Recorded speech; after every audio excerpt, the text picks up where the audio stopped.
Dobrý deň, dámy a páni. Kampaň na post primátora Bratislavy sa blíži do finále.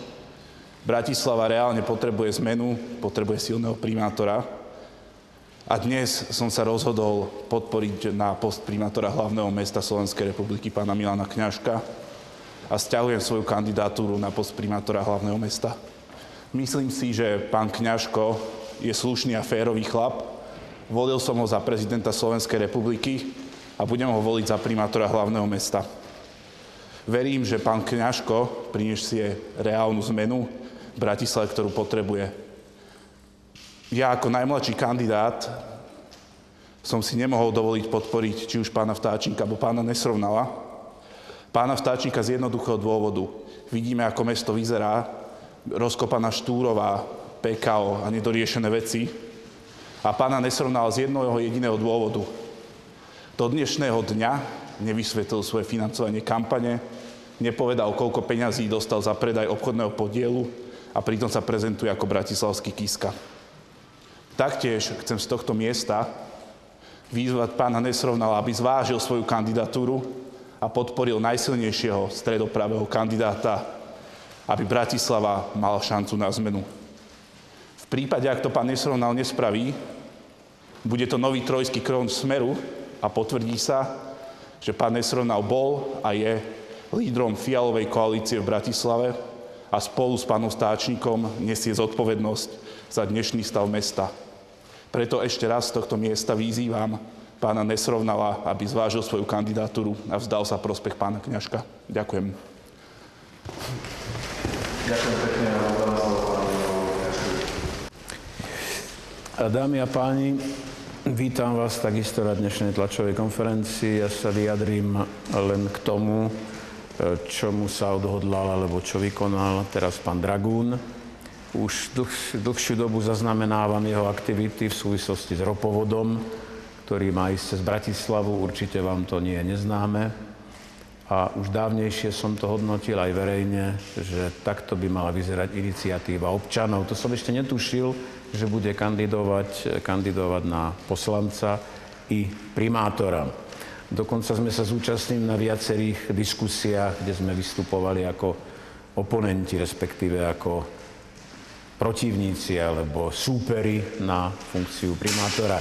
Toto jeho dnešné rozhodnutie samozrejme si vážim a dúfam, že sa mu bude dariť i naďalej a že získa post poslanca, lebo bez aktívnej účasti občanov Bratislavy a najmä poslancov, ktorým bude záležať na tom, aby sa Bratislava zmenila, sa to nikomu samotnému nepodarí. Takže ešte raz ďakujem a teším sa, dúfam na budúcu spoluprácu. Ďakujem. Nech sa páči vaše otázky. Nech sa páči vaše otázky, poprosím aj Bratislavský kuriér. Mohli by ste, pán Dragún, ešte teraz zhrnúť že prečo nie pán Nesrovnal, prečo pán Kňažko a možno to aj trochu viac rozvinúť a povedali ste to pár vetami? Veľmi jednoducho. Ja som to povedal na všetkých verejných diskusiách, na ktorých som sa zúčastnil so všetkými kandidátmi na primátora. Pán Nesrovnal má podľa môjho názoru netransparentné financovanie kampane. Prezentuje sa, že do dnešného dňa minul zhruba 100 000 eur na kampaň. Podľa môjho názoru je to hlúposť. Otázka znie, odkiaľ získal tieto finančné zdroje. V rôznych inzerciách, či už je to denník Nový čas alebo iné, sa prezentuje ako bratislavský Kiska. Pán prezident Kiska povedal, za predaj obchodného podielu som dostal X na kampaň, na Dobrého aniela som minul toľko a toľko. Pán Nesrovnal sa na každej diskusii prezentuje s tým, dostal som tak akurát, je to dosť, ale nie som multimilionár. Pre mňa ani pre Bratislavčanov to nie je argument a myslím, že to bolo vidieť aj na poslednej diskusii. Ale taktiež jeho fungovaním na meste a na župe. Pán Nesrovnal bol podpredseda Bratislavského samosprávneho kraja. Počas jeho funkčného obdobia ho niektorí poslanci odhalili z toho, že vedel výsledky súťaže skôr ako súťaž prebehla. Taktiež príklad výber riaditeľa Bratislavského kultúrneho informačného strediska v námestskom zastupiteľstve, kde ho pán Grech sa odhalil z toho, že chcel pretlačiť konkrétneho jedného človeka. On ako predseda poslaneckého klubu SDK-UDS ako konkrétny príklad navrhoval spolu so svojimi kolegami hovorcu vodárenskej spoločnosti do predstavenstva spoločnosti. Mestské zastupiteľstvo to neschválilo a tento pán na základe rozhodnutia pána Nesrovnala a jeho kolegov dostal výpoveď zo spoločnosti len kvôli tomu, že ho títo páni nominovali do vedenia spoločnosti. Ale základným problémom je netransparentné financovanie. Otázka stojí, financuje si to pán Nesrovnal sám, financujú ho lobisti, developeri, nebodaj organizovaný zločin? To nikto nevie, pokiaľ pán Nesrovnal nepovie, koľko peňazí dostal za svoj podiel.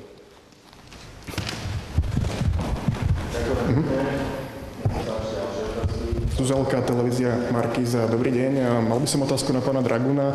Pán Nesrovnal zase naznačuje, že ste boli v začiatku trojským koňom pána Kňažka, ktorý mal za úlohu na neho nejakým spôsobom útočiť. Môžete na to reagovať? Príde mi smiešne, že ostrieľaný manažér, skúsený právnik z Nemecka používa argumenty proti 25-ročnému chalanovi z Petržalky, pojem trojský kôň. Pán Nesrovnal bol lídrom fialovej koalície Smeru a SDK na meste. Teraz vyzerá, že pán Nesrovnal je trojským koňom pána Vtáčnika a nechce reálnu zmenu v Bratislave, ale snaží sa podporiť to, aby pán Vtáčnik bol naďalej primátorom hlavného mesta a neprišla sem reálna zmena. Pán Kňažko, mohli by ste aj vy na to reagovať? Objavujú sa také rôzne tvrdenia, s kým som rokoval a aké obchody som s kým urobil. Chcel by som na tomto mieste jednoznačne povedať, nikdy s nikým som nerokoval o tom, aby sa, hádam, vzdali svojej kandidatúry, aby ma podporili, ani o žiadnych iných dohodách. Opakujem, s nikým, a teda ani v tomto prípade, no. A už vôbec nie s pánom Nesrovnalom.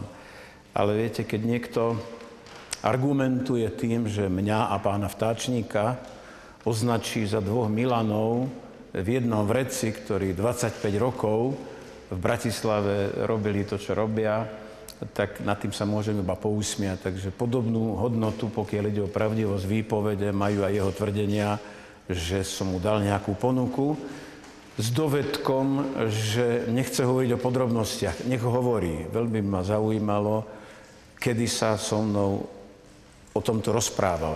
Ja som totiž s pánom Nesrovnalom nerokoval o ničom. A nikdy.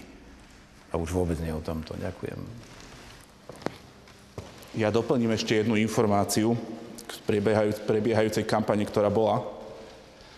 Jasným príkladom strachu Iva Nesrovnala z mojej osoby je to, že odmietol prísť na predposlednú diskusiu do obce Jarovce. Organizátorom pol hodinu pred začiatkom oznámil, že nemôže prísť z rodinných dôvodov, ale podľa informácií, ktoré mám priamo od organizátorov, pán Nesrovnal týždeň loboval u organizátorov, aby som sa tejto diskusie nezúčastnil, lebo budem argumentovať proti nemu a budem upozorňovať na jeho prešlapy. Ešte raz sa pýtam, je toto správny kandidát na primátora, ktorý sa bojí diskutovať s 25-ročným chalanom z Petržalky, ktorý sa rozhodol vyzvať ostrieľaných skúsených politikov na súboj? Má toto byť primátor Bratislavy? Podľa mňa nie.